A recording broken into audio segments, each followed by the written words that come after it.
dikeluarkannya oleh MPU atau Dinas Pendidikan, jadi bapak-bapak harus mengusulkan dengan DPR. Dan apa salahnya Bu? Melalui forum GSR, Pak betul Pak, melalui forum GSR ini hanya akan mengkritik undang-undang RUPA dan Sistiknas.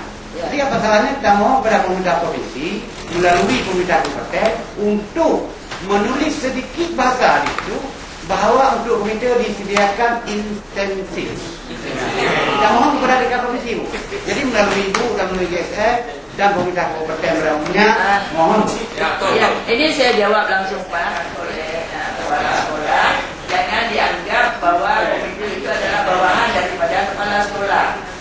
Padahal itu adalah mitra sejajar yang memberikan pendapat, pengawasan dan sebagainya terhadap pelaksanaan pendidikan dan juga manajerialnya.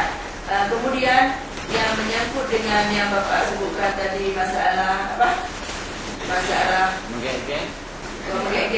insentif. Ini begini. Komite itu bersama kepala sekolah di dalam merencanakan.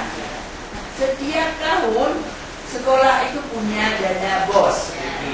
Hanya sedikit berikan untuk komite. Ya. Tetapi di dalam program Pak, baik tajuk legenyan dari ikut, baik. Tapi secara program transparan. Jadi akuntabilitasnya itu terjaga.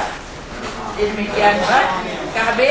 Jadi sudah habis yang Bapak Ibu perlu istirahat dan saya mohon maaf sebesar-besarnya kalau ada hal-hal yang tidak berkenan dan terima kasih sebesar-besarnya atas segala perhatiannya dan terakhir terima kasih kepada GSM yang telah